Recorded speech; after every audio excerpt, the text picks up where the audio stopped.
नबी करीम सल्लल्लाहु अलैहि वसल्लम जब औरतों के करीब से गुजरते थे ना, तो हुजूर अलैहिस्सलाम औरतों को वसीयत और नसीहत किया करते थे, उनको दीन इस्लाम पर चलने की तरगीबात दिया करते थे, और जो जो उनके अफ़आल शरीयत के खिलाफ होते थे उससे बाज रहने की तलकीन किया करते थे। इस बारे में क्या हजरत अबू सईद खुदरी रज़ियल्लाहु ताला अन्हु ने फरमाया कि नबी करीम सल्लल्लाहु अलैहि वसल्लम ईद उल अजहा या ईद उल फितर में ईदगाह तशरीफ लेकर गए और नमाज से फारिग होकर आपका औरतों पर गुजर हुआ तो फरमाया कि ए औरतों, सदका करो, इसीलिए कि मैंने तुम में से अक्सर को जहन्नम में देखा है। नबी अलैहिस्सलाम औरतों के करीब से गुजरे, क्या फरमाया कि औरतों सदका किया करो, क्योंकि मैंने तुम लोगों को सबसे अक्सर ज्यादा जहन्नम में देखा है।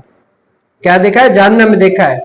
तो इस पर औरतों ने अर्ज किया कि या रसूलल्लाह ऐसा क्यों? तो नबी अलैहिस्सलाम ने फरमाया कि तुम बहुत लाम ताम करती हो, यानी एक दूसरे को गाली गलौज वगैरह ज्यादा देती हो, इसीलिए मैंने देखा है कि अक्सर औरतें जहन्नम में हैं। आज भी आपने देखा होगा माशरे के अंदर अगर औरतें वगैरह लड़ती हैं तो सबसे ज्यादा, ये सबकी बात नहीं है, कोई हो सकता है इससे बचता भी हो, लेकिन अक्सर जो है ना वो ऐसा ही है। अगर एक दूसरे से बात खराब हो जाए, लड़ती है तो क्या लाम ताम करती है, गाली गलौज देती है।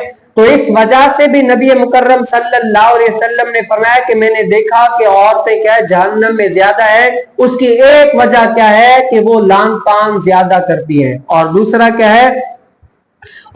क्या है कि शौहरों की नाफरमानियां करती है, शौहरों की नाफरमानियां करती है। शौहरों के अगर हुकूक है, जो जायज हुकूक है वो पूरा नहीं करती, उनमें क्या है शौहरों की मुखालफत करती है, नाशुक्री करती है। अगर कोई बात थोड़ी बगैर भी उनको नामुनासिब लग गई तो शौहरों को कोसना शुरू कर देती है।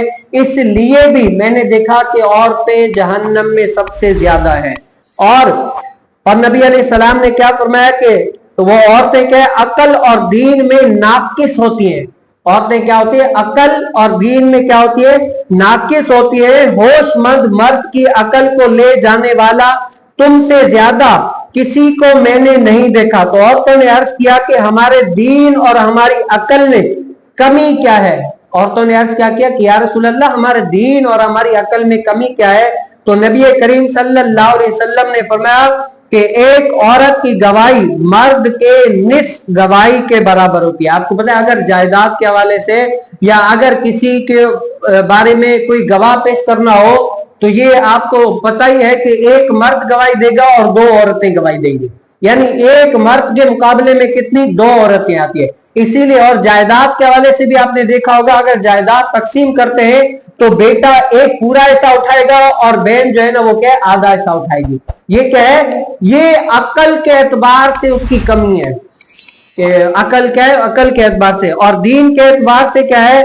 नबी करीम सल्लल्लाहु अलैहि वसल्लम ने फरमाया कि जब औरत को हैज आता है या निफास आता है, आपने देखा होगा कि वो औरत नमाज रोजा वगैरह नहीं अदा कर सकती, इन अफआल को बजा नहीं ला सकती। क्यों? क्योंकि ये उसके दीन की कमी है। अल्लाह ताला हमें भी नबी मुकर्रम सल्लल्लाहु अलैहि वसल्लम के शरीयत पर अमल पैरा होने की तौफीक नसीब